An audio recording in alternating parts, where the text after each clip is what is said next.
석가에게는 아주 참 훌륭한 시종이 있었습니다. 이름이 아난다입니다. 석가가 자기의 죽음에 대해서 이야기하게 됩니다. 내가 얼마 후에 죽게 되는데 그렇게 알도록 해라. 그렇게 얘기했더니 그 말 들었던 이 아난다는 문고리를 잡고 슬피 웁니다. 그리고 방에 들어가서 나오지 않습니다.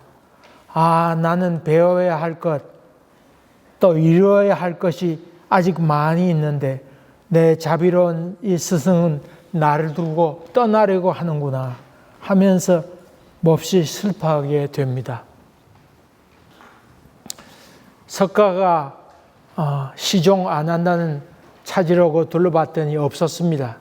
그래서 비구니에게 아난다가 어디 갔느냐 그랬더니 그 비구들이 하는 얘기가 선생님 말씀 듣고 슬퍼서 저기 가서 울고 있습니다. 그랬더니 이 석가 아난다를 불러오라고 그럽니다. 울고 있던 아난다가 눈물을 닦으면서 다가옵니다. 그랬더니 이 석가가 이렇게 얘기합니다. 아난다요, 너는 나의 인멸을 한탄하거나 슬퍼해서는 안 된다. 내가 항상 말하지 않았느냐. 아무리 사랑하는 또 마음이 맞는 사람일지라도 마침내 달라지고 또 별리의 상태, 변화의 상태는 찾아오는 것이라고 얘기하지 않았더냐. 어찌 피할 수 있겠느냐. 아난다여, 태어나고 만들어지고 무너지는 것, 그 무너져 가는 것에 대하여 아무리 무너지지 말라고 만류해도 순리에 맞지 않는 것이다. 너는 일심으로 시봉하였다. 복덕을 지은 것이다. 게으름 피우지 말고 수행에 노력하여 빨리 번뇌 없는 경지에 도달함이 좋겠다. 그렇게 이야기합니다. 불교에는 기뻐하라는 말이 거반 없습니다. 세상에 생로병사로 가득 차 있는데 이 고통의 세상인데 그것을 깨우치기에 바쁜데 뭐 기뻐하고 이런 여유가 없다. 그런 말이기도 합니다. 한 가지 있는데 그것은 오도성이라고 하는 노래가 있습니다. 스님들이 도를 깨쳤을 때 시를 써가지고 자기 스승에게 그 시를 써보내면 스승이 글을 읽고 얘는 득도의 단계에 이르렀구나. 그렇게 해서 기뻐하는 것이 소위 오도성이라 그렇게 불려지고 있습니다. 어떤 사람은 개울을 건너다가 깨우쳐서 동산과수라고 하는 오도성이 있었고 문득 깨달았다 그 말이죠. 또 어떤 스님은 마을을 지나가다가 닭 울음소리에 깨우쳐가지고 오도성을 부르는 경우도 있습니다. 고승 중에 한 사람은 몸은 보리수요 마음 명경되라 대와 같으니 항상 부지런히 닦아서 먼지와 티끌이 일어나지 않도록 해라. 그런 오도성을 불렀습니다만 이 해능 스님이라고 한 사람은 이렇게 얘기했습니다. 오도성에 보리는 원래 없는 나무요 명경은 원래 없는 데이다. 본래 한 물건이 없으므로 어느 곳에서 먼지와 티끌이 일어나겠는가. 한 사람이 득도의 단계에 이르렀는데 몸은 보리수요 마음 명경되라. 그 비추진 거울과 같은 것이다 그랬는데 그래서 먼지와 티끌이 나지 않도록 그렇게 닦으라고 도를 깨우쳤는데 해능이라는 스님은 반대로 원래 그것도 없는 것이다. 그런데 먼지 일어나고 자식을 할 것 무엇이 있는가. 그런 득도의 단계를 오도성으로 불렀다 그 말이죠. 그런 점 본다고 그러면 불교는 뭐가 뭔지 잘 알 수 없습니다. 뭘 깨쳤는지 그걸 모르겠어요. 나도 말 안 되는 얘기하면 아마 득도의 단계에 이르렀다. 아마 그렇게 하지 않을까 싶습니다. 어쨌든 이 오도성을 통해서 많은 스님들이 그걸 외우면서 자기도 득도의 단계를 이르기를 그렇게 간절히 소망하고 있는 것은 사실입니다. 그런데 사도 바울은 오늘 빌립보 교회와 우리에게 대해서 기뻐하라고 그렇게 명하고 있습니다. 당시 형편을 좀 한번 봅시다. 사도 바울이 정말 기뻐할 형편이 있는지. 첫째로는 그는 지금 빌립보서를 쓸 때 사도 바울은 어디에 있습니까? 감옥 안에 있습니다. 감옥 안에 있습니다. 또 이 언제 추록이 될지 알 수 없는 무조건 기다릴 수밖에 없는 그런 미래에 대해 전혀 확답을 할 수 없는 그런 상황이 있습니다. 희망이 다 무너진 상태라 볼 수 있습니다. 또 뿐만 아닙니다. 사도 바울도 나이가 들 수밖에 없지요. 점점 나이가 들어갑니다. 사도 바울이 감옥에 있었다고 그랬는데 여기 로마 감옥에 오기 전에 빌립보라 가이사랴 빌립보라고 하는 감옥에 그가 한 2년 정도 있었습니다. 또 뿐만 아닙니다. 빌립보에서 들려오는 이야기는 분쟁이 있다는 얘기였습니다. 그런 얘기를 들었을 때 사도 바울의 마음이 어떠하였을까요? 자기가 거기 개척하고 또 사람을 세우고 왔는데 싸움이 일어났다고 하니까 많이 마음에 상함이 있었겠고 또 이게 사람 사는 세상 그렇게 의미가 없구나 하는 생각을 가졌으리라 그렇게 추측해 볼 수 있습니다. 또 무엇보다도 지금 사도 바울 곁에 디모데가 있고 에바브로디도라고 하는 사람을 빌립보서 교회에서 보내서 자기를 시종 들게 했는데 이제 에바브로디도가 병이 좀 나아서 이제 빌립보로 디모데와 같이 떠내 보내려고 하고 있습니다. 그러니까 이제 사도 바울 곁에 사람이 있습니까? 없습니까? 이제 홀로 남아서 자기 몸을 관리하고 다루어야 되는 그런 형편에 처해 있으니까 어떤 의미에 본다고 그러면 곧 자기는 홀로 있어서 외로움에 쌓여 있을 수밖에 없는 그런 상황인 것을 봅니다.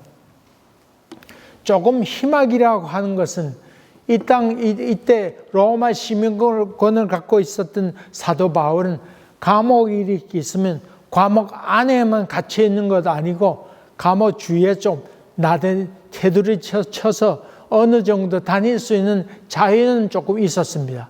그렇게 해서 그 귀족의 부인들이 찾아와서 설교 말씀을 듣거나 그런 경우 있었으니까 전도의 기회가 조금 있었다고 하는 것.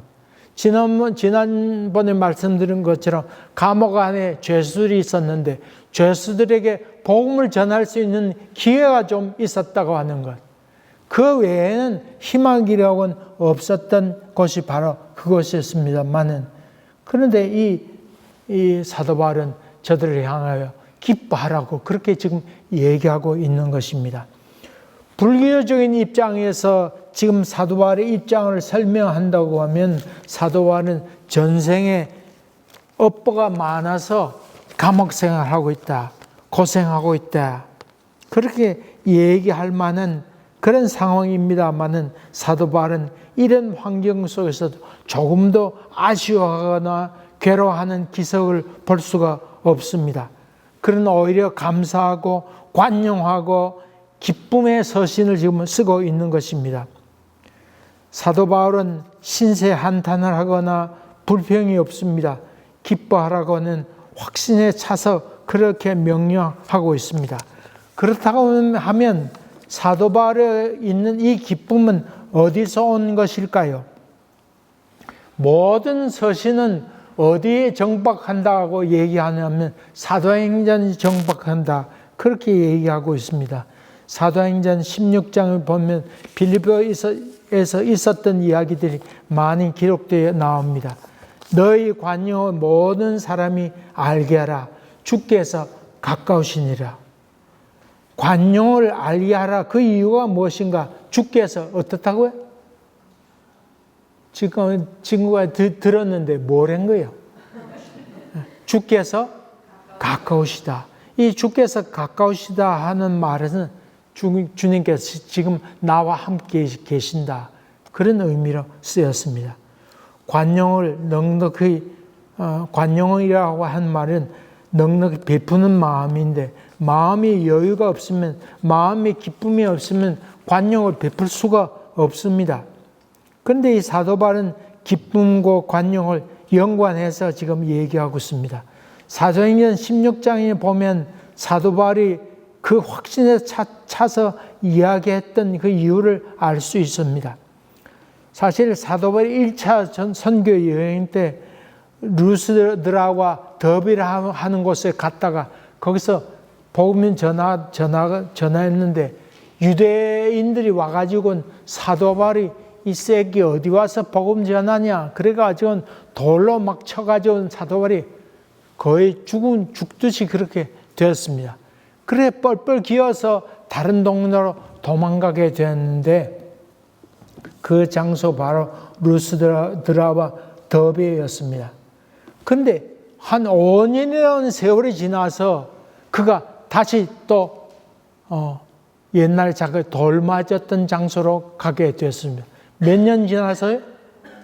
5년 지나서 그곳에 가보게 되었습니다.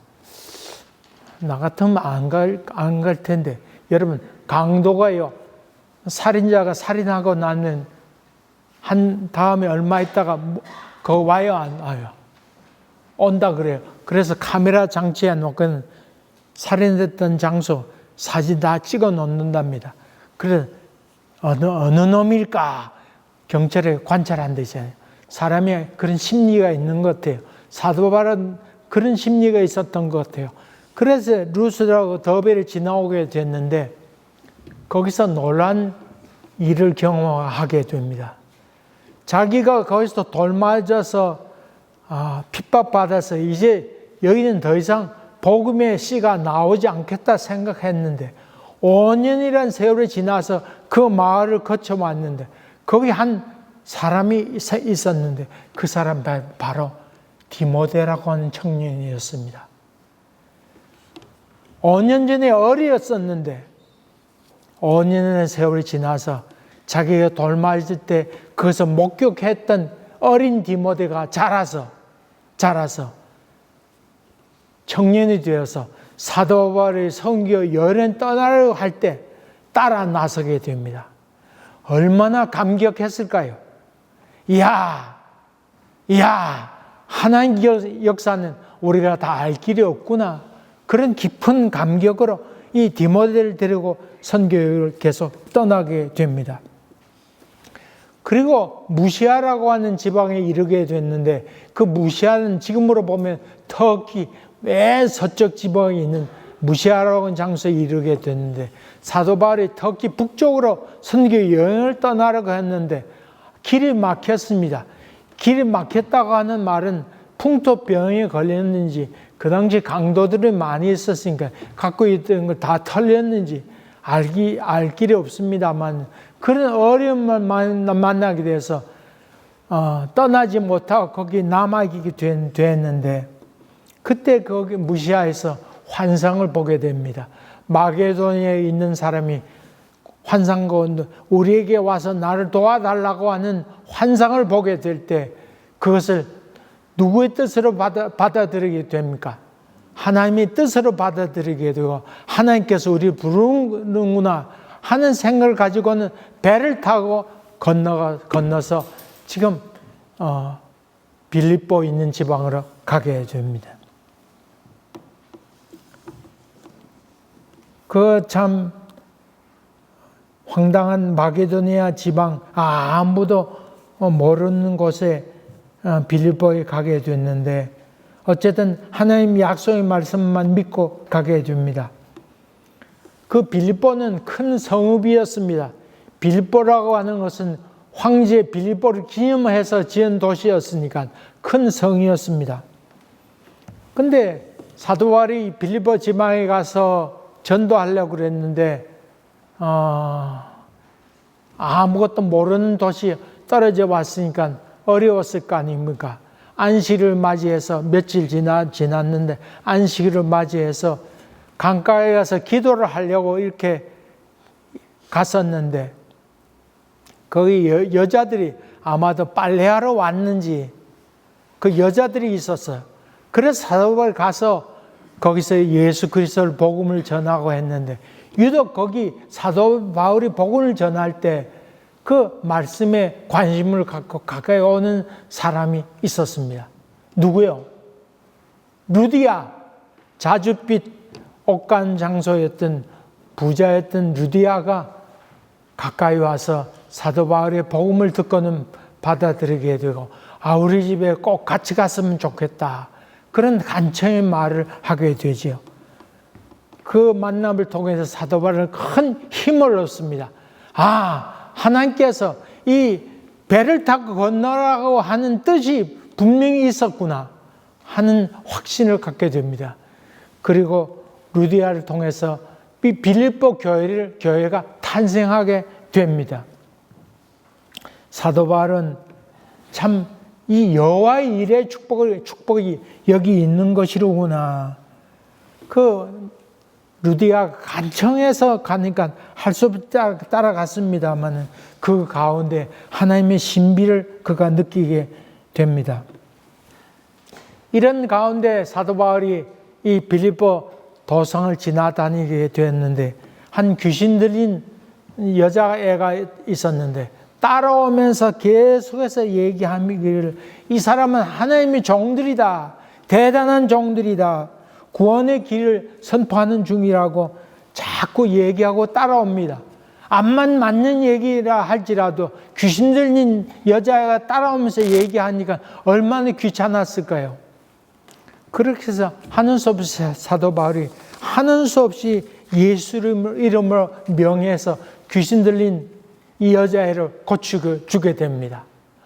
고쳤더니 그 주인 되는 사람이 그 귀신 들린 사람이 점쳐가지고 돈 벌어 먹게 됐는데 돈줄이 끊기게 되니까 화가 잔뜩 났습니다. 하는 수 없이 이 바울과 실라를 관청에 고발해서 이 사람들은 이 로마 시를 어지럽히는 나쁜 놈이다. 그렇게 해서 잡아가두게 됩니다. 그렇게 해서 관청에 있는 사람들이 매를 들어서 바울과 실라를 몹시 치게 됩니다. 그리고는 깊은 감방에 가두고 또 착고를 채웠다고 성경을 얘기하고 있습니다. 그런데 이 바울과 실라가 깊은 감옥에 있으면서 기도도 하고 찬미도 하였는데 이 장면을 간수들도 보았더라. 듣고 있었다. 성경에는 죄수로 되어 있으면 죄수들이 보았더라.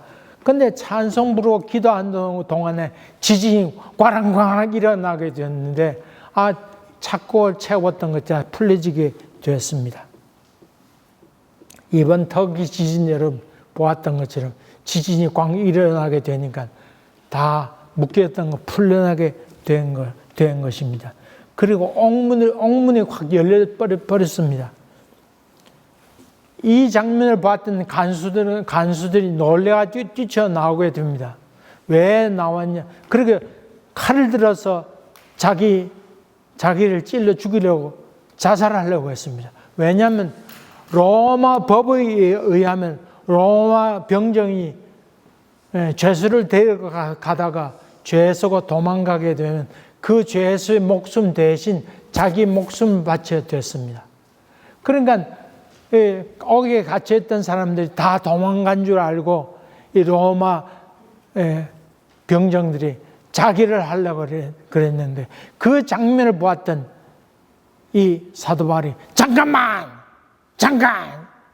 그랬어요. 그랬더니 이 웬 뭐야 우리가 도망가지 않았다. 이 이야기를 들었던 이 간수들이 다 놀라게 됩니다. 그리고 성경에 보니까 엎드려서 바울과 실라를 향해 엎드렸다. 그래서 이들에게 복음을 전하게 됐는데 이 간수들이 자기 집에 초청해서 복음을 듣게 되고 온 가족들이 예수 믿게 되고 세례받게 되었더라. 이런 놀라운 역사가 바로 빌립보에 있었습니다. 이런 역사를 눈으로 보게 되었으니까 기적을 눈으로 목격하게 됐죠. 그러니까 사도 바울 여러분 다 그것을 보지 않았습니까?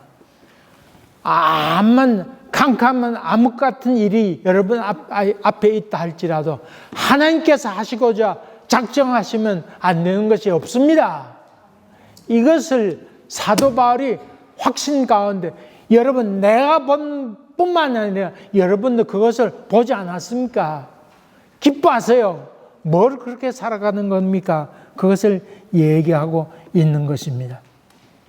이런 은혜를 체험했기 때문에 이 빌립보 교회는 사도 바울이 복음을 전하는 일에 대해서 선교비를 끊임없이 끝까지 보내게 되고 또 그가 아프다는 소식을 들었을 때 에바브라라고 하는 사람을 보내서 잘 보좌할 수 있도록까지 했다고 하는 것입니다.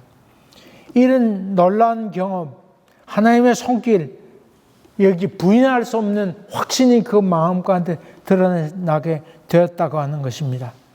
여러분 너무 걱정하지 마세요. 착고에 차였다고 할지라도 암만 앞이 보이지 않는다 할지라도 너무 걱정하지 마세요. 하나님께서 하시려고 하면 모두 이룰 것이 없습니다. 그런 확신을 갖는 것이 우리는 믿음이라 그렇게 얘기합니다. 여러분 기뻐하세요. 여전히 하나님이 역사하고 계십니다. 하나님께서 우리 교회를 세우실 때 특별한 이유가 있어서 세우신 줄 믿습니다. 이 믿음으로 기도하면서 기뻐하면서 걸어가는 것, 이것이 하나님께서 원하신 세계라 하는 것입니다. 항상 주님은 우리와 함께 계십니다. 가까이 계십니다. 여러분 곁에 있는 디모데나 에바브로디도가 자기 곁을 떠난다 할지라도 나는 외롭지 않습니다. 나는 여전히 기뻐합니다. 그것을 지금 얘기하고 있습니다. 내가 지금 감옥에 있지만은 역사하시는 주님은 여전히 지금도 역사하셔서 여러분과 함께하고 계십니다. 그것을 지금 말하고 있습니다. 여러분도 그 사건의 목격자이지 않았습니까? 뭘 걱정할 것이 있습니까? 인생은 어차피 고통이니까 그냥 정신 차리고 받아들이라고 하는 그런 불교적인 가르침이 아닙니다. 그때도 역사하셨던 하나님이 지금도 역사하고 있습니다. 그러므로 기뻐하세요. 간수들과 치안관들이 다 놀랬던 것들 목격하지 않았습니까? 기뻐하세요. 이런 놀라운 하나님의 역사를 보게 될 때 그들의 가치관에 다 변화되어서 믿음으로 변화되었던 것을 봅니다. 우리는 그 야곱에 대해서 참 믿음이 있는 사람이라 그러지만 야곱은 외삼촌 라반의 집으로 가다가 돌베개하고 누웠습니다. 돌베개하고 누웠다고 하는 것은 신세가 처량하다는 말 아닙니까? 광야 돌짝밖에 없는 그것을 돌베개하고 누웠으니 신세가 너무 처량하다. 그렇지만은 그것을 환상 가운데 사닥다리가 내려오는 장면을 야곱은 목격하게 되고, 야, 과연 하나님께서 여기 계시는구나. 여기 계시는구나. 그리고 그것을 돌단을 쌓고 그곳 이름을 뭐라 이름 지어요? 베델이라. 다 같이 시작. 베델이라. 하나님의 집. 여기 하나님 집이다. 여기 얘기할 거다. 여기가 바로 하나님의 집이다. 그렇게 선포하고 그는 갈 길을 가게 됩니다. 다들 우상 숭배하고 난리 피웠지만은 야곱은 조금 더 흔들리지 않고 믿음의 걸음을 걸어갔습니다. 사도 바울은 후에 로마로 가던 배를 타고 가는 중에 풍랑을 만나게 되고 배가 깨어지는 어려움을 겪습니다. 그래서 살겠다고 다 난리 피우고 있었고 로마 병사들은 죄수들 도망갈까 봐 그를 죽이려고 하는데 사도 바울은 턱 나서서 여러분 죽이지 마시오. 어젯밤에 하나님께서 나에게 너희들 한 사람 다 생명이 상하지 않겠다고 말씀해 주셨습니다. 여러분 걱정하지 마세요. 놔두세요. 사도 바울은 이 선주보다 더 뛰어나게 저들을 향하여 외치고 있습니다. 그리고 담대하게 사도 바울을 외치고 있습니다. 이런 외침은 하나님께서 함께 하신 까닭입니다. 주께서 가까우시니라. 여기 또 하나 주께서 가깝다고 하는 말 가운데는 자기의 생명이 다하는 날 있다 할지라도 우리의 생명은 영생이 주어졌다 하는 그 믿음이 그 마음과 확실히 있었기 때문에 기뻐하라고 그렇게 말씀하셨습니다. 이번 노회에 가서 인사할 기회가 있었는데 그래 스트로크 왔었다고 얘기했는데 끝나고 나서 아는 사람들이 이래저래 인사 많이 했습니다. 그런데 인사하면서 다들 악수하면서 하는 인사가 아유 살아나서 다행입니다. 그렇게 다 인사했습니다. 여러분 그런 소리는 듣기도 싫습니다.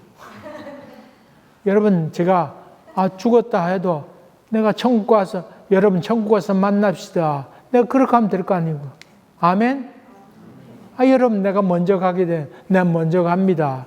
내가 먼저 가서 여러분 기다리면 될 것 아닙니까? 아이고 살아나서 다행입니다. 뭐 다행이에요. 그런 얘기 하지 마세요 나한테. 생명 더 얻었어. 아이고 뭐. 그런 얘기 쓸데없는 얘기. 입에 발린 얘기 하지 마세요. 우리 천국 가면 되는 것이죠.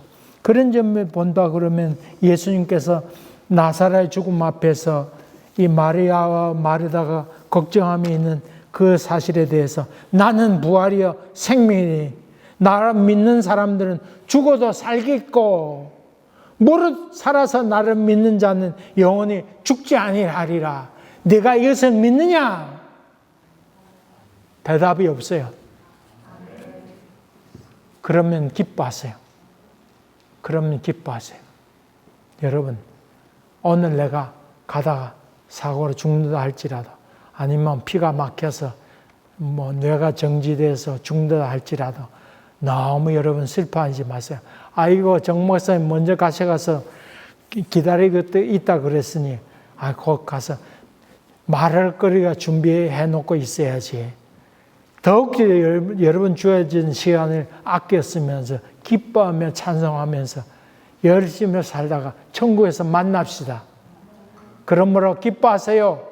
이런저런 일을 만나서 괴로워하지 말고 하나님께서 준비하는 일이 있겠거니 그렇게 믿음의 눈으로 바라보면서 기뻐하시는 여러분 되시기 바랍니다.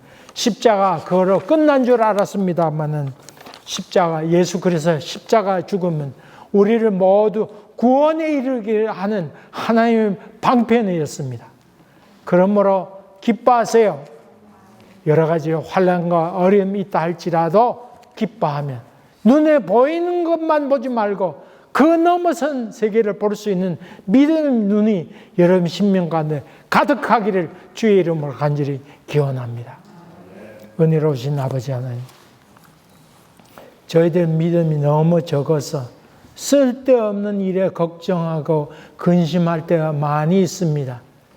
이런 저희들을 주님께서 불쌍히 여겨주시오.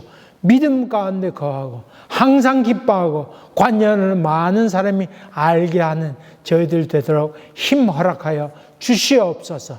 예수님 이름으로 기도하옵나이다. 아멘.